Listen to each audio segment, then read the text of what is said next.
Rain battered the Ashwood estate, erasing distance and muffling sound. The mansion's ivory facade blurred behind curtains of water, lanterns along the terrace trembled like weary pulses. The long drive had become a slick ribbon of mud, and the willow by the gate hung low, its branches sweeping the ground in a slow, grieving rhythm. Beneath that dripping canopy, two small shapes lay pressed together, soaked through to their bones, fingers intertwined as if clinging to a single warm memory. A battered suitcase gaped beside them. Photographs fanned like fragile confessions. Letters softened to papery ghosts. A frayed blanket half revealed. The woman's coat was patched and thin. The man's hands were spotted and knobby, each movement careful and measured. Their breaths came shallow and irregular, as though the storm had stolen easy air. A valet in crisp livery hesitated near an idling car, while an umbrella hovered uselessly between the world of silk and the world of ruin. Victor Grayson stepped out, cufflinks glinting, shoes already speckled with mud, and the sight at his gate arrested something he had long convinced himself was sealed. For a moment he only watched. The improbable geometry of two lives collapsed at his threshold, the suitcase offering fragments of an existence that did not belong to wealth or ledger. Questions mounted. Who had pushed them here? What story poured from those soaked photographs? Which doors had closed so absolutely that an estate's light might as well be a foreign sky? Staff murmured behind him, a fragile chorus of protocol and unease. Clara opened one tired eye and searched the looming house as if for a face she recognized. Joseph tried a smile that trembled like a leaf. Victor felt a ledger of old debts and promises stir inside him, an account reopening like a wound that refused to heal this night. What he saw next would shift everything he believed about value and loss. Victor hesitated briefly at the mouth of his drive, umbrella sagging as wind hurled rain into his face. Tailored leather darkened with each soaking gust, and polished shoes left shallow gouges in the newly formed mud. Beneath the willow's swollen branches, two figures lay curled together, hands clasped as if holding a single warmth against the weather. A battered suitcase had split along a seam. Photographs and folded letters lay half submerged, their ink smudged by water that read like small confessions. Clara's coat clung to her frame, threadbare at the sleeves, and Joseph's knuckles looked like maps of winter and work. Their breathing was shallow and synchronized, the storm turning even the ordinary act of inhaling into effort. He glanced toward the mansion where windows cast rectangles of golden light into the curtain of rain and felt a distance no bridge seemed able to cross. The staff behind him, valet, house manager, medics, waited with the trained patience of people paid to expect the unusual. Protocol floated in the air like a second weather system. Who to call, what room to ready, which recoveries required a formal record. Victor wanted to move, but the habits of a life built on order held back his first step. For a moment a memory rose, clear and stubborn, and uncoiled inside him like a photograph half remembered. When he was young, a rent notice had sat on top of a stack of cold plates. A father had left with a promise he did not keep, and a mother had stitched another hole in a shirt with hands that smelled faintly of laundromat steam. Hunger had taught him to count carefully, to bargain for small favors, to sleep with plans folded like armor. Those years hardened him and made him ruthless in service of survival. He translated fear into discipline and then used discipline to build an industry that produced certainty, acquiring properties and practices that kept precarity at bay. Distance had become protection. Distance had also become habit.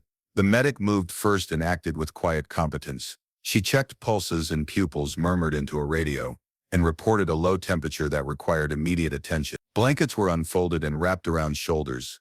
A thermos yielded steam into cold air. Clara blinked against the water and tried to speak, her words coming like wet paper. She explained between coughs that a mechanic's bill had toppled their savings, that work had become inconsistent, that a sudden illness or accident had erased the careful calculations they had made for years. Joseph's voice was layered with apology and exhaustion as he added details about a mortgage that slid from manageable to impossible in a matter of months. Victor cataloged the suitcase's contents as if inventory were a reflex.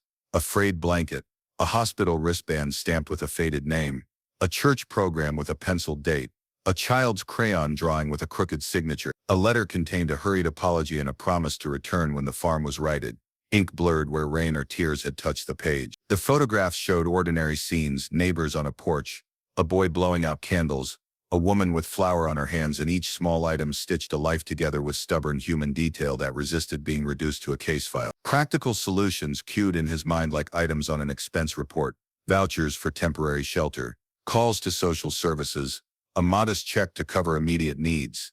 Those options were tidy, verifiable, and delegable. He could authorize assistance, assign staff to follow up, and return to the calendar that governed his days. Yet the couple's faces did not fit neatly into form. Clara's gaze held a single plain demand for recognition rather than pity. Joseph's hands, though dirt-streaked, retained a dignity that felt like a rebuke to the neatness of his own systems. The impulse to reduce this to procedure felt suddenly insufficient. Memory intervened with sharp clarity. He remembered cold dinners and the narrowing logic of scarcity, the way choice compressed until it fit into a sequence of survival decisions. He recalled the moment he had resolved to escape that precariousness, converting hunger into strategy and using strategy to buy distance. Distance had given him control, but it had also allowed him to look away. Standing now with mud claiming his shoes, Victor recognized that distance could be a kind of blindness that permitted comfortable ignorance of certain kinds of suffering. He stepped forward. The motion was small but carried a personal gravity. Staff shifted to make room without crowding, practiced gestures of deference blending with concern. A valet offered a blanket, with hands careful as if handling a fragile heirloom. Victor crouched beside Clara and Joseph, close enough to see the tremor in Joseph's jaw as he inhaled. His voice, usually tuned to command, leaned out towards something softer. "My name is Victor Grayson," he said, and for once introduction felt less like declaration and more like an open. Clara fixed her gaze on him.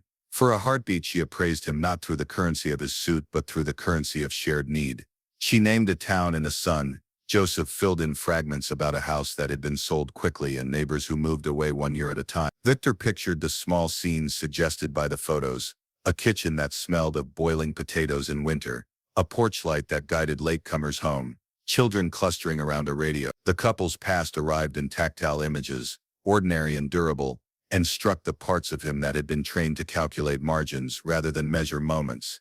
He spoke with a clarity designed to mobilize help but carrying a deeper insistence. Prepare a warm room inside the estate where they could dry and rest. Have a medic stay until they are cleared. Bring dry clothing and a proper checkup. Search the letters and photographs for contact names and dates. Call county registries and local charities discreetly. Cover any immediate transport or postage necessary to reconnect them with family. The directives came out crisp and authoritative, but they were underscored by something more intimate.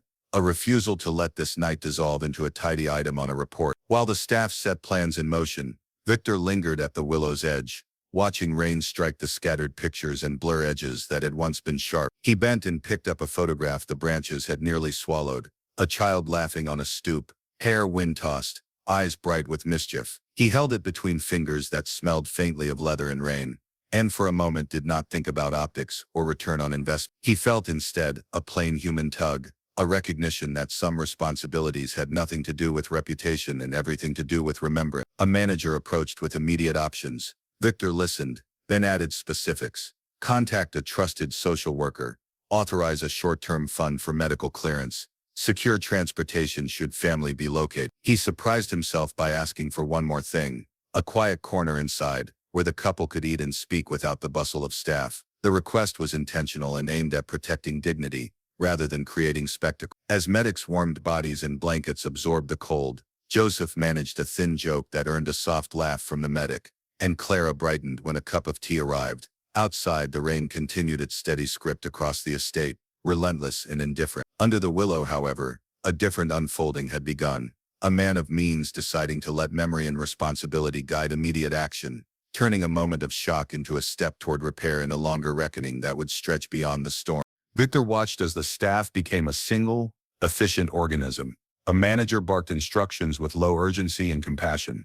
Braided into his voice, valets and housekeepers moved like choreographed responses, folding blankets with quick, careful hands, offering steaming flasks that gave fragile warmth back to trembling fingers. A medic from the car knelt and checked pulses, her gloved fingers gentle where skin welcomed touch, then suggested carrying the couple inside rather than risking further exposure. Blankets bloomed around shoulders, hands guided limbs, and a soft, practiced hush descended that felt less like ceremony and more like a small surrender to human need. Clara stirred first, eyelids fluttering as if unsure whether the world belonged to her. She pressed a palm to the damp fabric of her coat and let out a breath that sounded like apology and relief folded together. Joseph blinked more slowly, eyes narrowing until he could make sense of the chandelier's soft glow. Staff guided them along a path of rugs that absorbed water from sodden shoes. A housekeeper offered dry socks and a cup whose steam rose like an invitation. Clara's fingers explored a photograph she held as if checking that whatever it pictured still existed. Joseph's shoulders eased a fraction when a blanket settled against his back. The photograph showed a family frozen in a summer day, a boy with hair one-tossed, two girls with matching braids, a woman bending to tuck a napkin into a child's collar. The paper was creased and its edges bore the faint evidence of rain, but the faces retained a glow that made the foyer's light seem like evidence of remembrance, rather than spectacle. Joseph's throat tightened when the picture passed from hand to hand. He traced a crease with a fingertip as if reading a sentence aloud without words. Names murmured at the edge of sentences and memories spilled into the open like reluctant rainwater, pooling until staff carefully gathered it into understandable detail. Between sips of hot broth provided by an attentive but discreet aide, Clara described a chain of setbacks. A sudden illness had taken a primary wage earner from the family. Mounting medical bills had finished what a bad season had started. A mortgage had spiraled beyond the reach of savings. They had leaned on neighbors until neighbors moved away or exhausted their own means. Short stints of work had been followed by longer stretches of waiting, the calendar becoming a ledger of diminishing returns. When savings thinned, opportunities evaporated. When pride loosened, humble requests turned into cold refusals. Over months, a tidy life eroded into itinerant nights beneath uncertain roofs. Victor listened without interrupting, noticing the cadence of Clara's confession, the pauses that hid entire history. He watched the way Joseph adjusted a sleeve to hide a worn patch, gestures that revealed a lifetime of careful repair and improvised dignity. The suitcase by the front path had contained evidence of a life accumulated and then unstitched, a church program with a penciled date, a receipt with numbers circled and recounted, a child's school photograph with a smudge across one sheet. Each item held ordinary landmarks, holidays, bills, birthdays that, when gathered, described a life of steady labor rather than dramatic downfall. Those small artifacts refused to fit into the simplified story of luck or fate. When Joseph mentioned estranged children, how arguments in time had widened cracks that once felt surmountable, Victor felt a pressure in his chest he could not label as purely sympathy. The detail landed with a familiar weight. He remembered a different room and a different kind of argument, a sibling who ran toward a different future and a younger Victor who had chosen to build upward rather than stay. Memory arrived like a photograph itself, edges sharpened by recollection. A slammed door, a promise to call that went unanswered, the sound of one last suitcase closing. He had insulated himself from those small fractures with success and with silence, and the sight of another family's unraveling reopened an old ledger of regret. A social worker arrived carrying a clipboard and the patient cadence of someone whose days balanced paperwork and intimacy. She took names and addresses, checked identification, and asked the sort of questions that turn a narrative into a search. Last known contacts, hospital visits, previous address. She listened with methods that were part data and part grace, promising to trace registries and contact housing aid while preserving dignity. Her presence shifted the room from immediate triage to the beginning of a plan. Staff moved to create a private space and to place calls with respect rather than request. Staff moved with discretion, ushering the couple to a small sitting room warmed by a fireplace. The space smelled of citrus and wood smoke, a combination that suggested honest hospitality rather than staged charity. A housekeeper laid out clean clothing, retrieved from a wardrobe kept for unexpected guests, and a volunteer, one of Victor's closer aides, sat with the couple, holding the photograph and coaxing more details out of a past that wanted to stay private. Clara recalled neighbors who once helped with groceries. Joseph named a town where he'd once worked the harvest, and small fragments stitched an outline of a life that had slipped away through slow attrition rather than a single catastrophe. Victor remained nearby but did not dominate the space. He made brief appearances, an offer of his private physician's card, a promise of transportation to a clinic, a discreet cash envelope placed where hands could accept without ceremony. His gestures were deliberate and private, calibrated to preserve dignity rather than to create headlines among staff or clients. For the first time that evening, he experienced the strangeness of money deployed not as power but as an instrument for relief. It rearranged his sense of efficacy. No spreadsheet could measure the precise effect of a meal eaten in private or a night's sleep without fear. As conversations deepened, Joseph produced a letter folded into quarters, and with hands that trembled, he smoothed it flat on the coffee table. The handwriting inside was uneven but careful. The letter explained a decision to leave years before for work in another town, promising to return with savings in a future. Ink had faded at the edges where rain or time had kissed the paper, but a line about returning in the spring remained legible, a stubborn marker of hope. The letter's promise had not been fulfilled. Other pressures had intervened. Joseph's voice lowered with a gravity that made the room lean inward as he described trying to bridge distance, trying to call, trying to make good on a vow that life refused to honor. Victor felt the chest tightening again, but now paired with a sharp, unwelcome clarity. He thought of his own calls unanswered, the sibling's name that seldom rang through his phone, the familiar rationalizations that had become comfortable. Listening to Clara and Joseph rebuild their story with soft words and small regrets, he recognized how small mercies could become scaffolding to rebuild a life. He was no longer merely authorizing aid. He wanted to understand who had been missed and why, and whether a single evening's actions might alter a chain of absences. The social worker paused, then asked a simple question meant to gather names, but that did much more. Who do you wish we contact first? Clara's answer came after a moment. Our daughter Elise. The name landed with a clarity that made everyone stop. The aid worker promised to try, and a staff member excused himself to place a call that might stitch estrangement back together. Before the room shifted into procedure, Victor made a choice that surprised even him. He took the photograph gently in both hands, held it close as if examining something sacred, and asked to be allowed to sit in while the search for family began. His voice was steady and surprisingly modest. Clara looked at him with the guarded hope of someone who has learned to test kindness before accepting it, and Joseph offered a grateful smile that reached his eyes. In the warm glow of the foyer, rain still played its ceaseless percussion on the mansion's roof. Inside, the couple dried and spoke, rediscovering fragments of a life humiliation had scattered. Outside, Victor stood in the doorway between two climates, one of storm and another of careful warmth, aware that his presence had initiated a sequence of care that might reseal what had been torn. If this story moves you, share it to spread hope. What's a moment of kindness you've seen? Victor woke to rain as if the weather had come to call him to account. The mansion slept in a soft hush, chandeliers dimmed and the staff returning to routines that gave shape to the estate's order. He dressed slowly and walked toward the sitting room because a part of him had been unsettled since the couple had appeared at the gate. The blankets around Clara and Joseph smelled faintly of damp wool and simple soap, scents that reopened old rooms in his memory. Clara spoke without flourish, laying facts out as if cataloging what must be preserved. She described a small plot of land where they planted vegetables and the satisfaction of harvest that fed more than hunger. She named neighbors who traded labor in jars of preserves, who mended each other's fences in storm seasons. Joseph added a detail about work that had once been steady but slowly diminished. How an illness had taken a wage earner from their household and bills accumulated until savings were drained. They described ordinary routines that held meaning until time and misfortune narrowed options. As she spoke, Victor watched and remembered. He pictured his own mother at dawn, hands steady at the ironing board, his father hunched over a kitchen table with bills spread like a map of obligation. Those memories had propelled his choices. Scarcity taught him to plan, to sharpen strategy, to climb. Ambition became his method of escape, and he chased certainty until it reshaped his world. Listening to Clara, he understood that solving structural problems had required drive, but that drive had also erected walls between him and the small economies of human kindness that sustained daily life. Clara described a kindness that had felt monumental, a baker who slipped a loaf into her basket when coins had fallen short. The gesture kept a family fed and taught them reciprocity. The fact of accepting help enabled future giving. Joseph recalled neighbors who arrived at dawn to repair a roof after a storm, exchanging time and skill so no household faced ruin alone. Victor heard a language of mutual obligation, practices that preserved dignity without spectacle. Those behaviors were not charity but a woven safety net, and they carried a competence he suddenly recognized as valuable. In the sitting room, small gestures rebuilt identity, step by careful step. A warm wash softened a cheek, chilled by wet wind. Dry clothes fit without shame. A bowl of broth returned color to a face that had gone pale from exposure.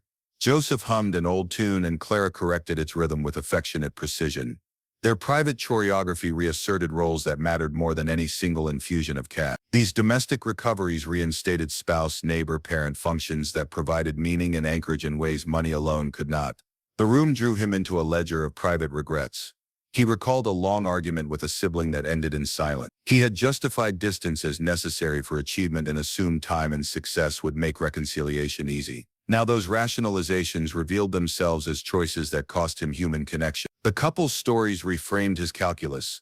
Financial rescue could remove immediate pressure, but reconstruction of a life required attention to relationships and routine.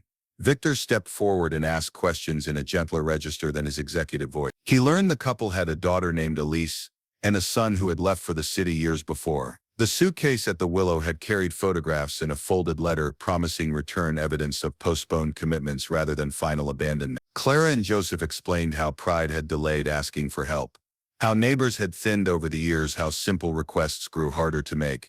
Those details shaped the kind of help that might actually restore rather than merely rescue. He activated practical responses with the decisiveness that had made him effective. A physician would examine them, staff prepared a private room for recovery. Warm clothing arrived and a caseworker with local knowledge was engaged to coordinate outreach. He insisted that communications be handled discreetly. Dignity could not be traded for publicity.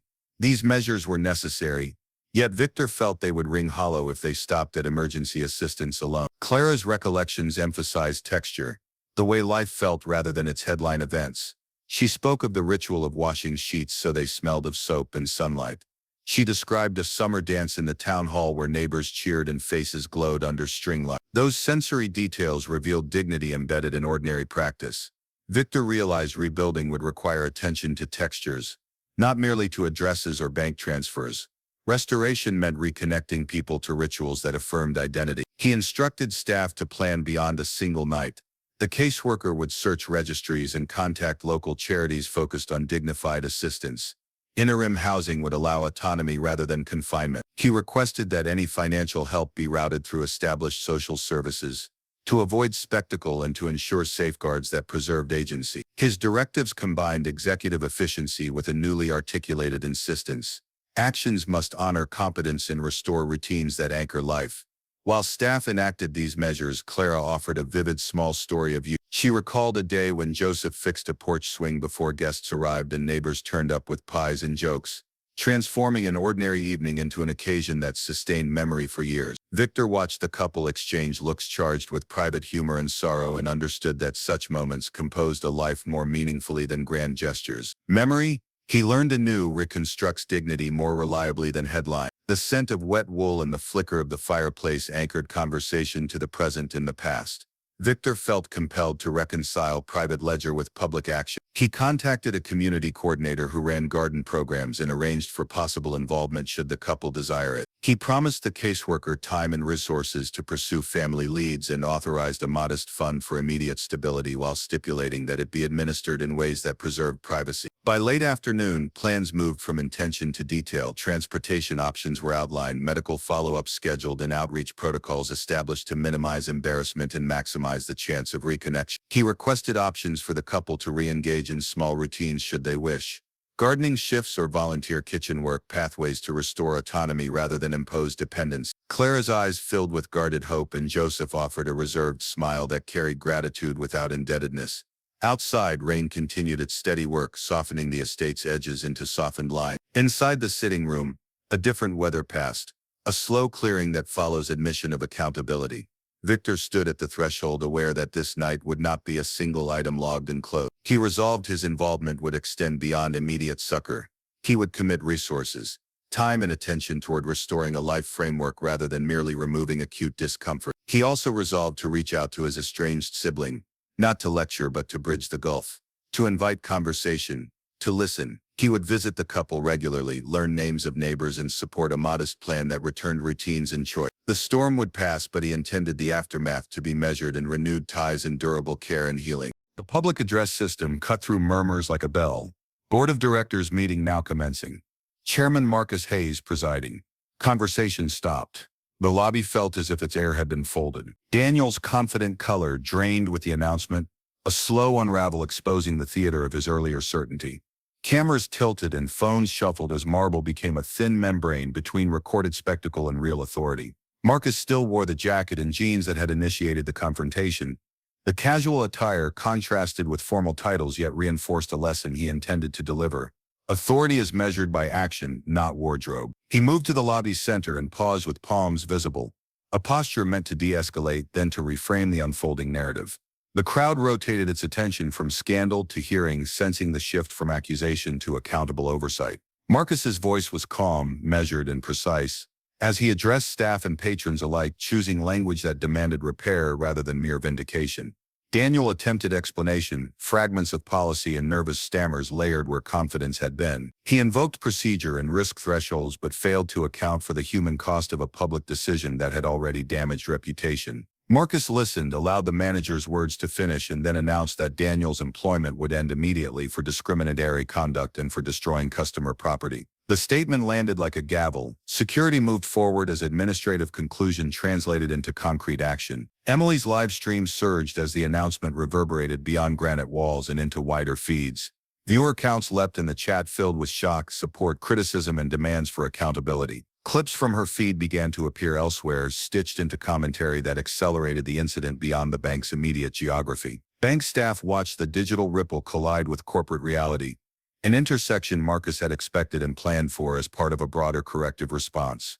Marcus named specific measures: an internal investigation with a firm timeline, mandatory bias awareness training for frontline staff, a formal public apology to affected parties, and the revision of verification protocols to prioritize private confirmation over public denouncement when deposits could be verified through corporate channels. He emphasized restitution rather than theater, threading legal precision with moral clarity and invoking dignity as non-negotiable. The crowd absorbed the mandate in varying ways. Some cried softly at perceived injustice. Others whispered about the spectacle they had witnessed, and some recorded statements for networks and social feeds. Mrs. Clara Thompson rose from her seat and watched the manager's escort pass. Her single nod felt like the approval of a sentence well delivered.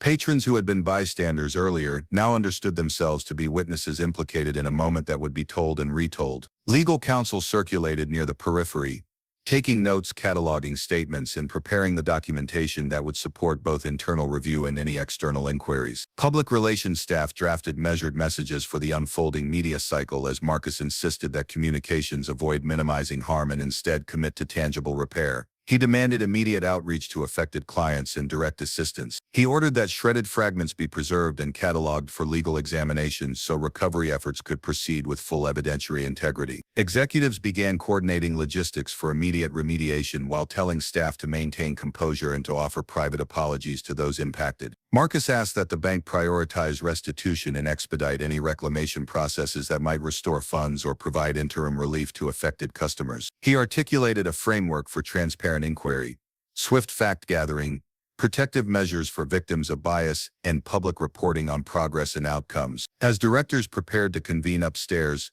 Marcus turned once more to the assembled patrons and spoke about the ripple effects of assumptions. He described how subtle corrosions of dignity accumulate inside organizations and communities when appearance substitutes for verification. He requested that listeners reflect on times when appearance had shortcut truth, and when systems designed to protect became instruments of humiliation if wielded without empathy. Marcus invited the lobby to be part of a culture shift, to expect verification that respected privacy and to insist that frontline interventions avoid spectacle. After formal statements, Marcus took a moment with Emily, thanking her for transparency while noting the need for responsible framing when broadcasting sensitive interactions. He offered to connect her with communications training to translate instinctive reporting into measured coverage that would serve both accountability and fairness. The offer balanced correction with opportunity, a model of restorative leadership that sought to repair while investing in growth. Employees filed into debriefs, and the lobby gradually returned to routine.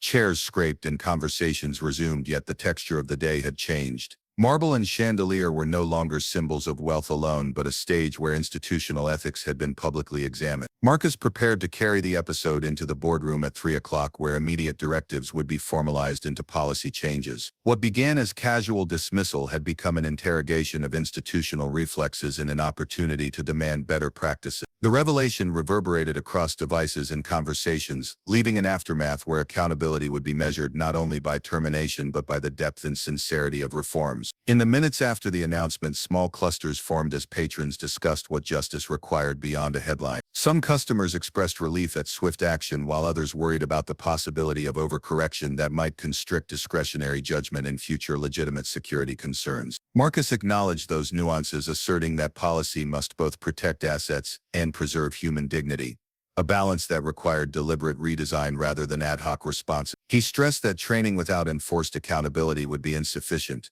Reforms required measurable outcomes and transparent reporting. Outside the bank, social feeds stitched clips into narratives that would shape public perception.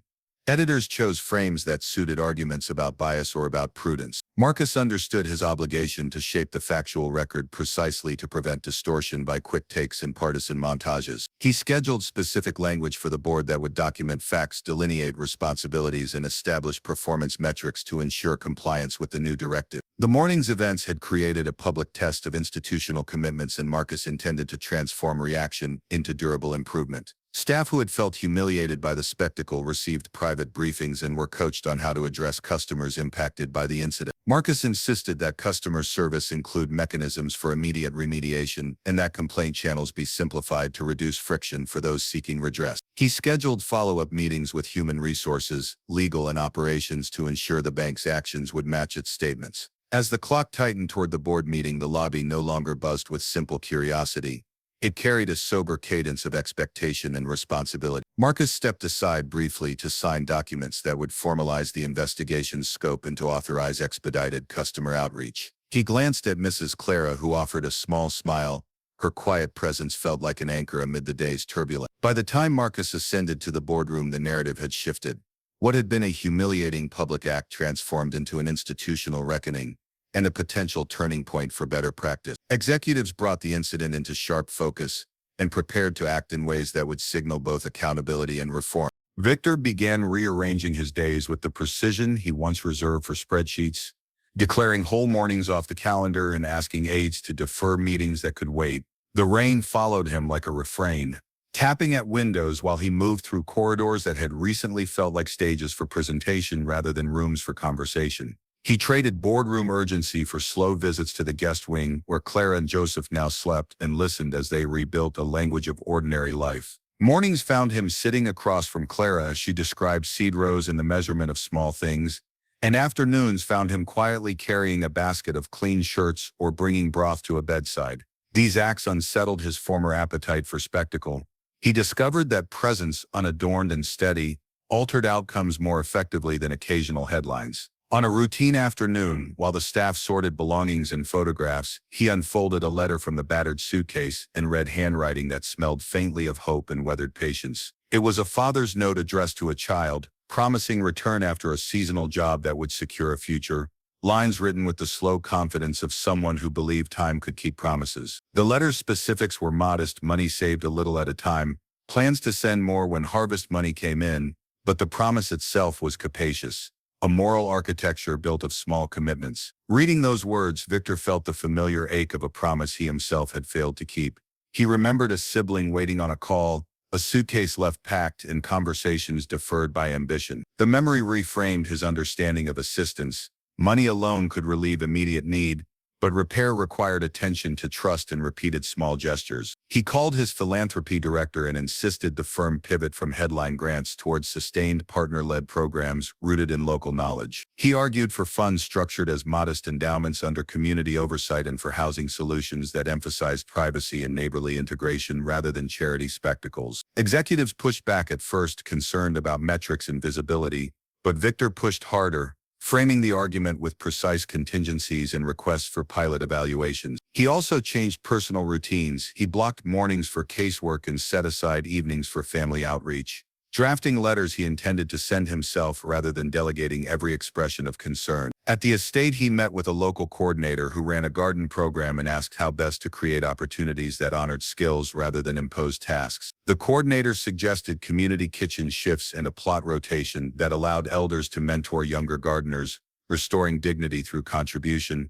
And Victor approved the modest budget without fanfare. He purchased a small cottage in a village close enough for regular visits and distant enough to preserve privacy, stipulating the gift be delivered quietly and that the couple decide whether to accept. He insisted funds be routed through a trusted caseworker who would also help with appointments, paperwork, and introductions to neighbors rather than placing the couple under direct supervision from his estate. Writing a letter to the child named in the photographs surprised him with its intimacy. His own hand wavered as he asked for permission to help and for the chance to bridge absence with patience rather than demand. He scheduled a call with his estranged sibling and rehearsed listening without defense, recognizing that reconciliation would require humility and the courage to receive criticism without argument. The rain kept falling as if deliberate, and its persistent sound taught him small disciplines to sit through discomfort, to wait during silences that did not need to be filled with rhetoric. Over weeks, he visited gardens, attended community meetings, and learned the names of neighbors who remembered the couple or who could open doors gently when asked. He funded a modest trust to cover urgent needs for the couple and others like them, but he tied disbursements to community recommendations to avoid paternalism. He declined opportunities for public announcement, wanting the couple to regain routine without spectacle.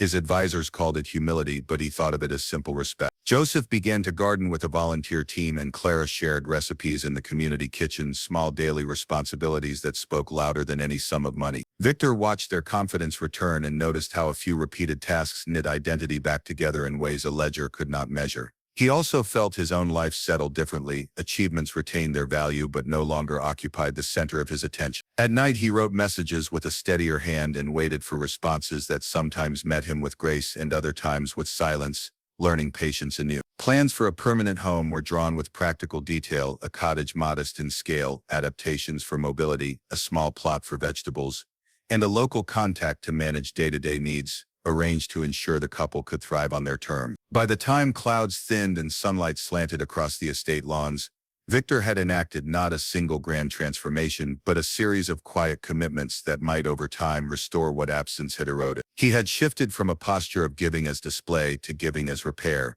and in doing so, he discovered a new measure of value: the steady return of another person's capacity to care for themselves in their world. He arranged regular medical checkups and engaged a counselor experienced in elder reintegration. A volunteer installed a mailbox and a community board where neighbors posted offers of help, restoring quiet channels of contact. His chef taught Clara recipes adapted for a small hearth, and the gardener reserved a sunny patch for Joseph's tomatoes. He funded an apprenticeship program pairing young residents with elders to exchange practical skills for modest stipends, creating reciprocal respect. He requested anonymized progress reports focusing on autonomy, social engagement, and well-being rather than only financial expenditure. He purchased a modest cottage nearby and stipulated the transfer be discreet, allowing the couple to decide. He wrote a tentative letter to the child named in the photograph, asking permission before intervening, and he called his sibling to begin a conversation without defense. He learned patience in the waiting. Calls returned slowly, and forgiveness emerged without schedule. He attended community suppers and learned neighbors' names, listening while others spoke. Programs he supported emphasized inclusion and agency. Volunteers mentored rather than managed. When reunions occurred, they were arranged with counselors to protect fragile emotions. At work, he shifted philanthropy to partner with local coordinators and peer advisory boards, ensuring those affected helped design assistance. He measured outcomes by restored routines and social ties rather than impression. Months later, when rain receded and sunlight found the cottage's roof, Joseph tended a small rosebush and Clara swapped recipes with neighbors. Victor watched and felt a steady calm replace urgent restlessness. The letter in the suitcase had opened a path. He followed it not to grand gestures but to patient repair. He resolved to continue quietly, committing influence to practices that restored dignity. He vowed to revisit policies annually and to fund community voices for the long-term, ongoing human-centered oversight. Victor signed the papers quietly, his signature a small, ordinary motion that carried the weight of months. The cottage was modest, a single story with a low porch and a roof slope that caught rain before it could run in sheets toward the garden. He had chosen the property for its neighborly feel. Maples lined the lane, a community garden sat a short walk away, and porches there meant conversation rather than spectacle. On a gray morning, the movers arrived and carried boxes with respectful efficiency, while a housekeeper from Ashwood placed soft blankets on beds and folded linens with quiet hands. Clara rested her palm against the doorframe and let out a breath that was part prayer and part astonishment. The kitchen stove fit snugly in its alcove, and a window above the sink looked out on a narrow patch of earth where tomato seedlings peered from soil. Joseph traced the grain of the dining table with a fingertip as if reacquainting himself with a tool long unused. His fingers moved with slow, satisfied confidence. Light poured through east-facing panes and dappled the floor in a pattern that made the room seem measured and safe. The couple moved slowly, testing thresholds, and each small success, finding a drawer, hanging a towel, registered like a small reclamation. They unpacked in quiet rhythms. Clara arranged plates on a shelf and set a vase with wildflowers plucked from a neighbor's narrow strip of yard. Joseph tested pans methodically, listened for a comforting clink, set a kettle to boil, and nodded at certainties returning. The housekeeper remained nearby to ensure comforts without intrusion. then stepped back to give privacy. Sunlight broke through cloud in tentative shafts that warmed skin and brightened color. A neighbor knocked and left a loaf wrapped in paper with a note that read, "Welcome to the lane," and the gesture felt ordinary and essential. Victor watched from a respectful distance, then sat on the porch with a modest bouquet, reluctant at first to call attention. Clara tucked a scarf around Joseph's neck and invited him to settle at the small table. Her smile was practiced and brave. Inside, Victor noticed signs of life reasserting: a quilt folded on a chair, a jar of preserved peaches on a shelf, handwriting on a recipe card that matched a scrawl in a photograph. Clara pointed to a faded postcard near the mantel and explained the story behind it: an uncle with a celebrated laugh, a summer fair that had left everyone sticky with sugar and applause. The details made the house less a staging place and more a home in the making. The cottage required modest adaptations: a handrail by the back step, a low shelf near the bed for reading glasses, a patched section of roof where winter had leaked. Victor arranged for carpenters to do the work without fanfare and had invoices handled privately to preserve dignity. He organized a casual welcome later that week, inviting neighbors to bring dishes. The affair was simple: a potluck where plates were set down and conversation flowed without ceremony. Clara laughed when someone recited a comical account of a lost hat at last year's fair, and Joseph grinned at a memory of children sneaking extra jam before supper. Routines returned in gentle increments. Clara brewed morning tea and cradled the cup with practiced hands. Afternoons found her tidying and preparing a small supper. Joseph rose early to fetch bread and returned with news from the bakery, describing loaves and a baker who remembered orders from years ago. The community garden offered a place to plant. Joseph labored over a raised bed while Clara tended herbs, teaching a teenager how to pinch basil. Those tasks restored purpose and rhythm because they required skill, attention, and the small rewards of visible growth. Victor's visits shifted from formal check-ins to neighborly calls.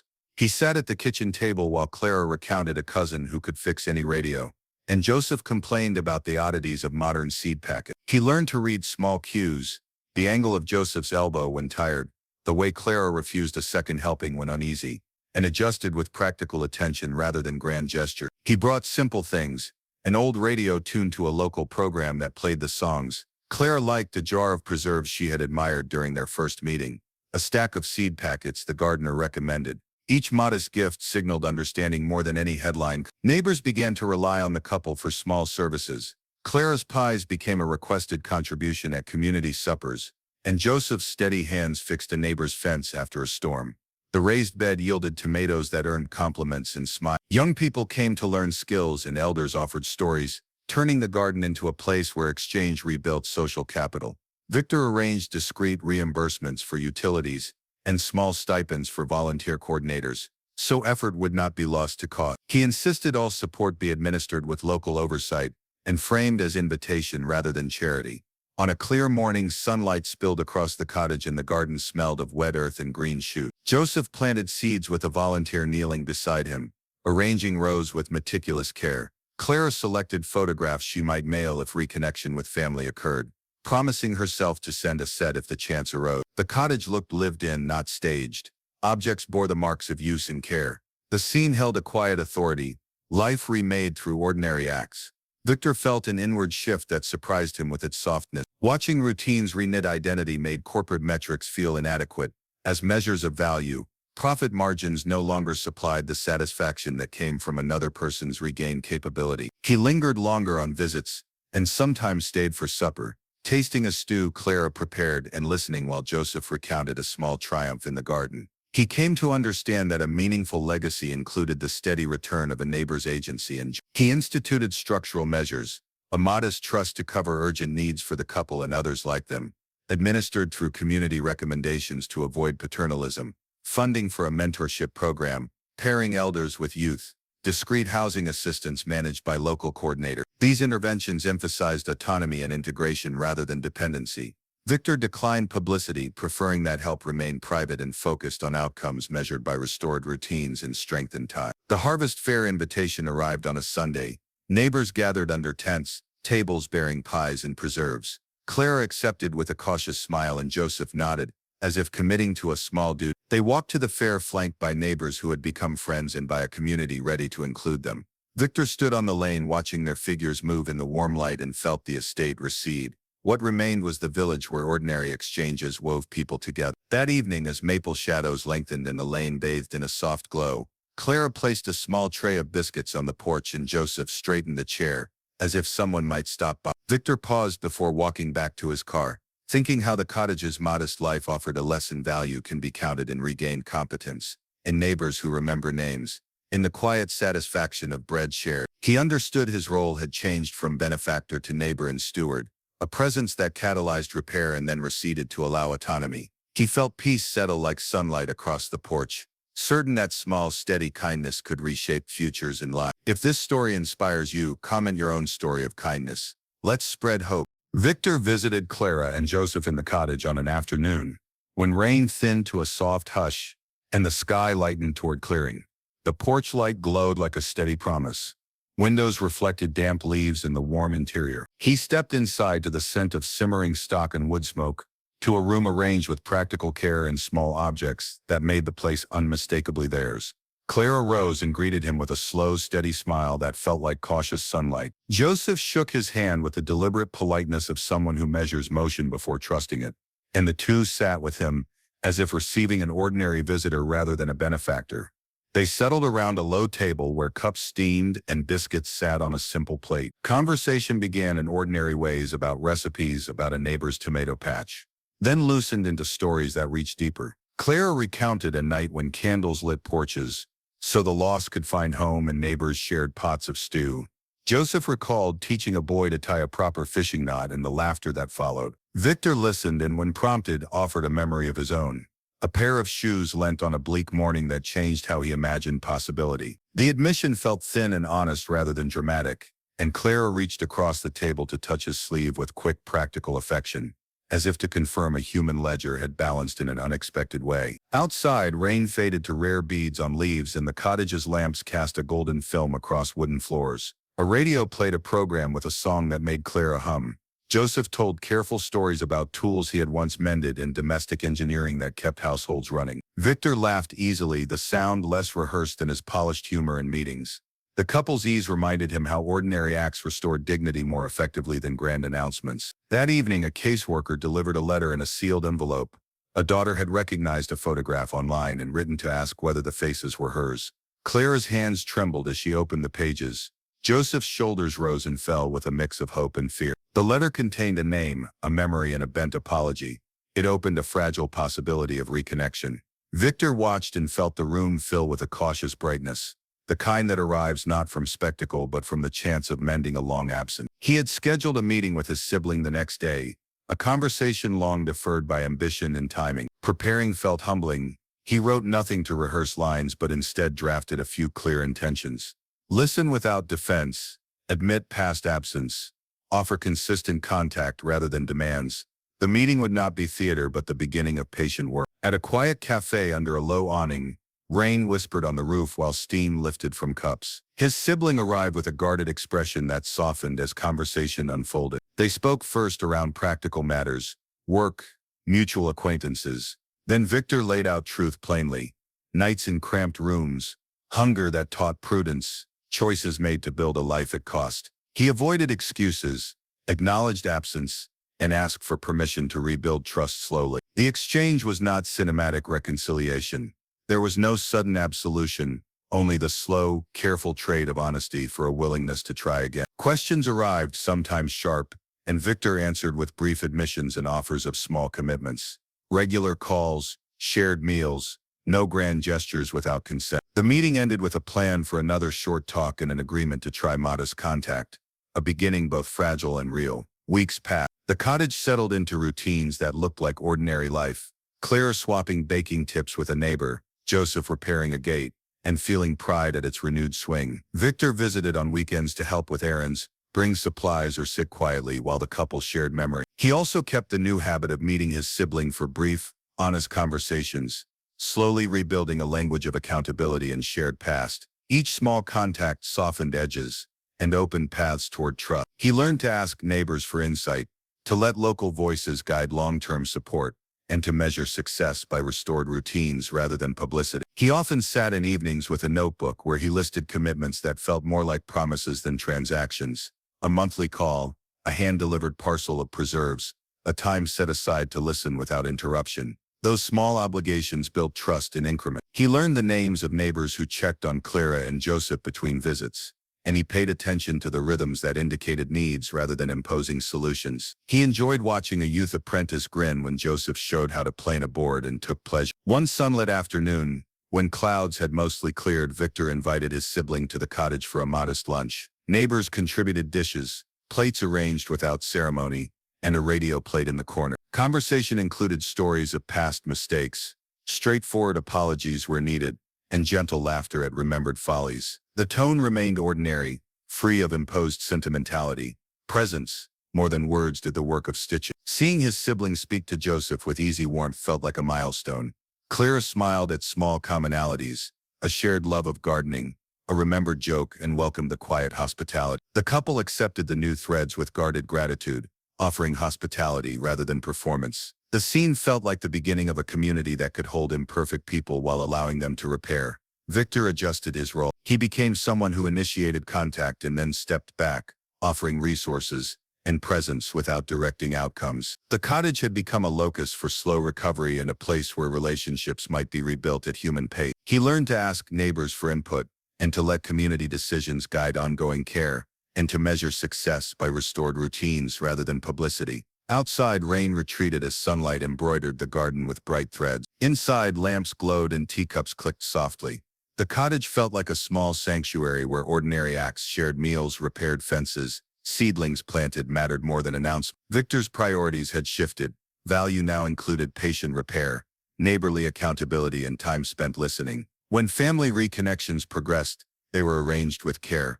Counselors available, visits prepared, communication mediated to protect fragile feelings. Reunions unfolded without spectacle. Phone calls returned slowly, letters arrived, and tentative visits took place with socially aware support.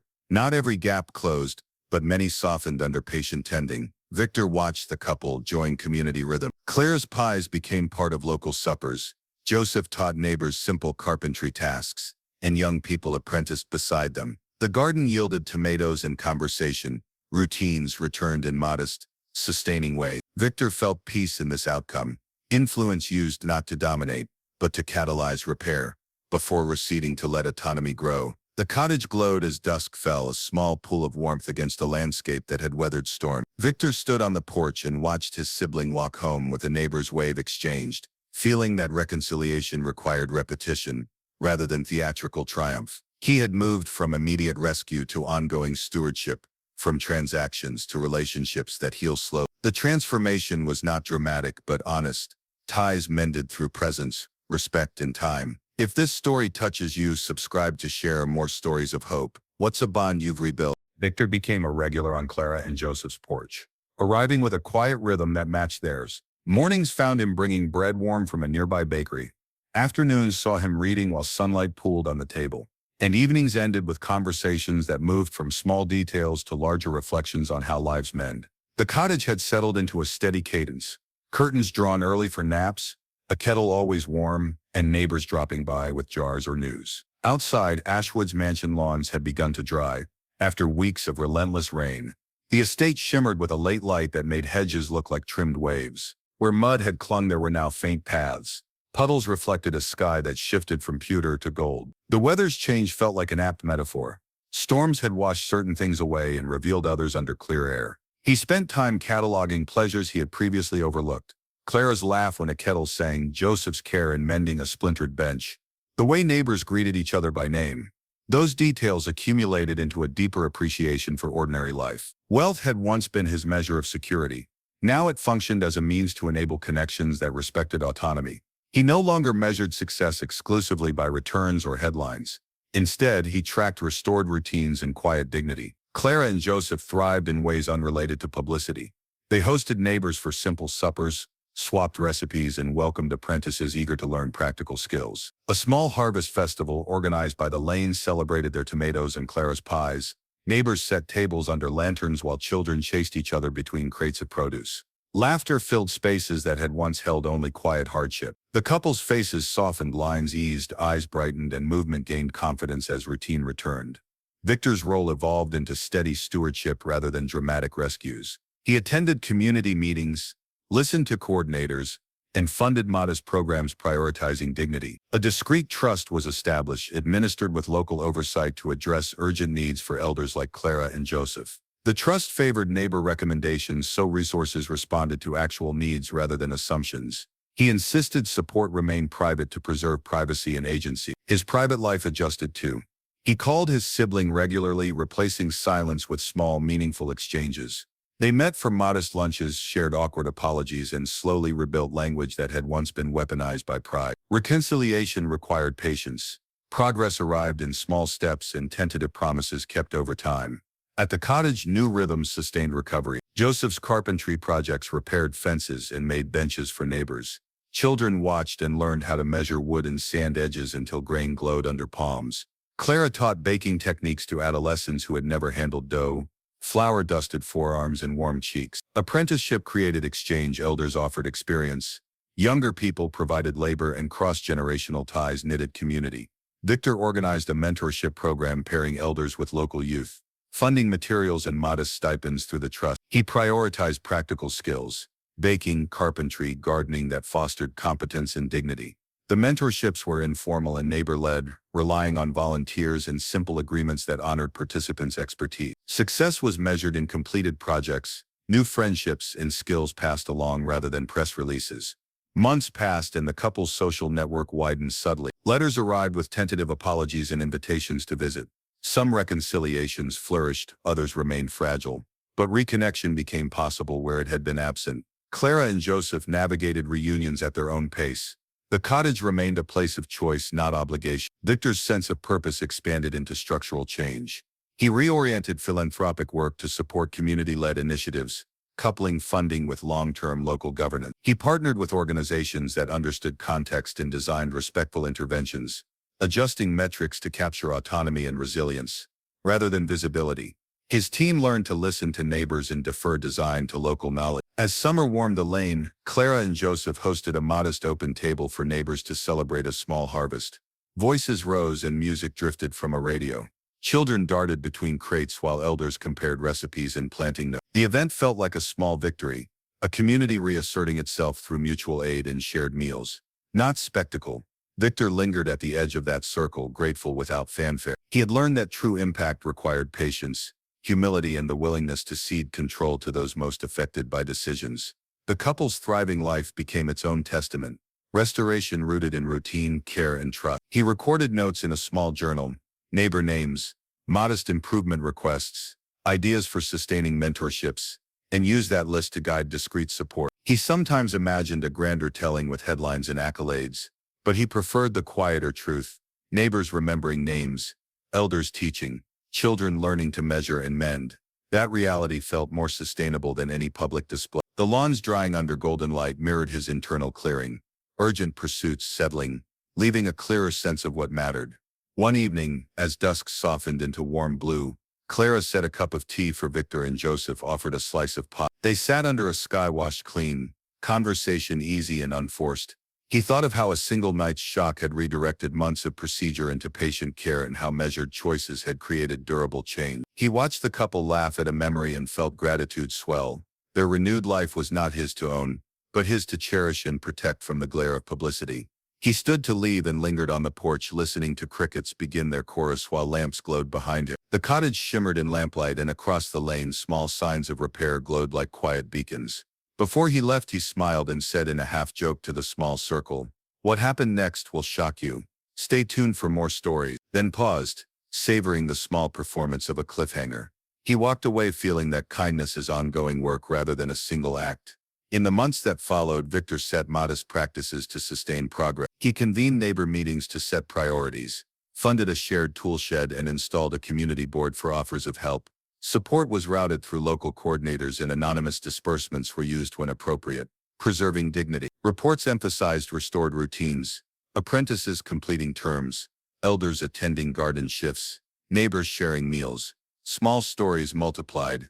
A teenager trained by Joseph built a table and carried it home with visible pride. A young mother learned Clara's pie and donated one to a preschool bake sale. Those ordinary successes formed a mosaic of recovery no headline could capture. Victor kept a journal of these vignettes to remember that steady consistency outweighed spectacle. Sunlight warmed the lane more often. The cottage became a locus of slow repair, where autonomy and mutual aid replaced emergency fixes. Victor kept visiting, sometimes to chat, often to listen, honoring local rhythms rather than imposing plans. What happened next will shock you. Stay tuned for more stories. Like, comment, share, and subscribe to Ashwood Stories to spread kindness. What's an act of compassion you'll never forget?